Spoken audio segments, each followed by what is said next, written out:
kind of joke whenever he has coaches about the off week, like it always comes at a great time.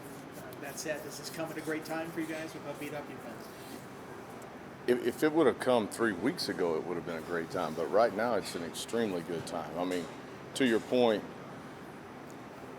is with all the injuries that has occurred and guys trying to work their way back and some of them playing through injury even right now, the opportunity for those guys to get a little bit healthier.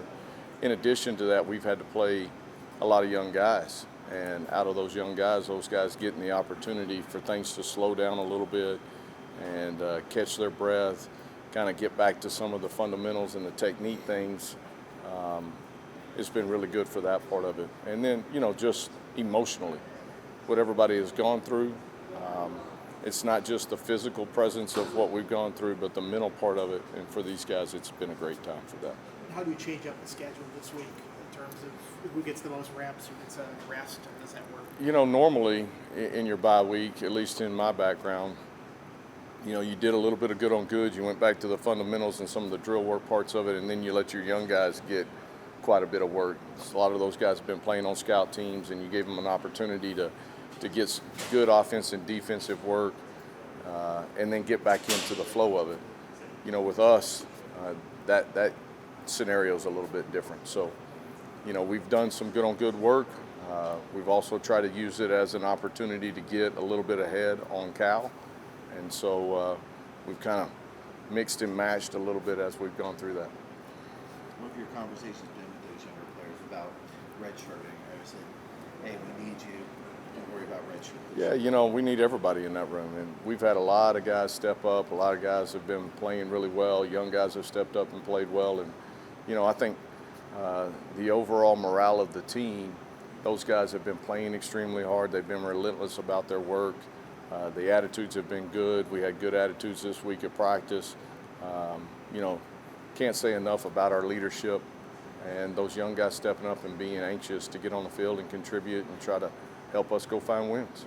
How do you strike that balance in an off week where you still kind of want to have an intense practice, but I would imagine you probably put most of your offensive linemen in bubble wrap to get through this week? Well, I don't know if we put them in bubble wrap, but we did we want the pace of the practice to be what we want it to be, right? We want the intensity of that to happen. And then we want to be real intelligent about the physicality of the practice. And so we want to get to our fits, we want to get to our steps, we want to get things ID'd, we want the initial pace of it to be really good, and then we want to be smart how we're attacking each other. Regarding the offensive line on the injury front, how are they doing? Yeah, I mean, we're making progress every day. Guys are working their way through it. We're trying to be smart with how many reps we're giving them. But they're doing a good job with it, and just like everything else, it's a day-by-day thing. Obviously, living in the training room, living in the hydro rooms, doing everything they can to get themselves back. We talked about this at the first of camp. Day one of camp's the best you're going to feel all the way through. So it's really not trying to get back to 100%. It's trying to get your body the most recovered you can at this point.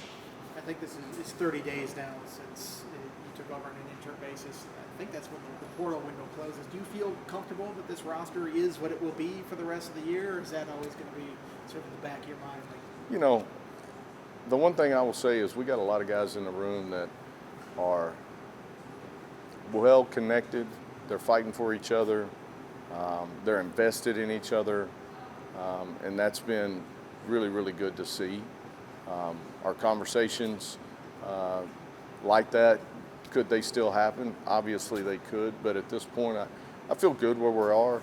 I feel good about our leadership and the connection between our staff and our players and the way they're approaching it. How do you evaluate this team around the midway point of the season?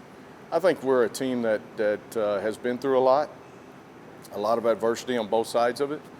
But I think it's a team that's, again, I hate to use the same word over and over, but I feel like this team is really connected. There's a strong bond in there. Guys are fighting for each other. They're battling. They're trying to improve each and every day. And they've been relentless on the field. I mean, you can say what you want to about any of the rest of it, but these guys have gone out there. They've given everything they've had. They've emptied their tank for 60 minutes. I'm really proud of that part of it and the way they've battled. When do you get into cow stuff, or you kind of sprinkle that in already? Yeah, we already started sprinkling it in. Do you set goals for the second half of the season with these guys, or just because of the uncertainty of everything, you just say, let's focus week by week? No, I mean, obviously we're trying to win the day, and then we're trying to win the week, and we're trying to stack good days on good days. We've got our internal goals of what that needs to be and what it needs to look like, and again, those guys have really, pushed towards those things, and they've stayed focused on what they can control and not listen to any of the rest of it. It's just stay locked into what we got, what we need to do, and that's been really good for them. We're going to talk to Aiden here in a second, I think. What have you seen from him, growth as a receiver this year, and leadership value as well? Yeah, and honestly, I thought really last game he did some really great stuff. From the standpoint of his leadership, what he's doing on the sideline, how he's helping the room, his growth, being able to stay focused, stay locked in, stay disciplined, continuing to add things to his tool belt as a receiver, whether that's in his breaks or at the top of his routes, or the competitiveness that he goes up and attacks the football. He's been really, really good in all those areas, and we need him to be that. And so it's been good. How bummed was he to have that toe on the line on the sideline? Yeah, I mean, it's a top 10 Sports Center type catch. He's got one arm being held by the defender. He catches it with his offhand, and he's just barely out. I mean, but those are the type of plays that, you trust him to make. I mean, he comes back later and catches one down the middle in coverage and does a nice job of battling through the guy. And that's what we've come to expect from him.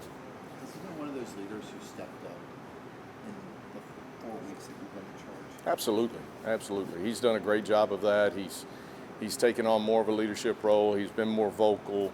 And again, through all the different stuff that has gone on, he's been steady and he's been strong, and we've needed him to be that. You said that you guys are starting to sprinkle in a little bit of what to expect against Cal. What have you seen out of them early on? Yeah, they're a talented football team. You look at them offensively, they got a young quarterback gunslinger that's throwing it around the yard. They do a good job running the football. They mix it up. You look at them defensively. Played a lot more man versus Duke. They do a nice job with their front seven. They really don't want to put their guys in jeopardy on the back end of it.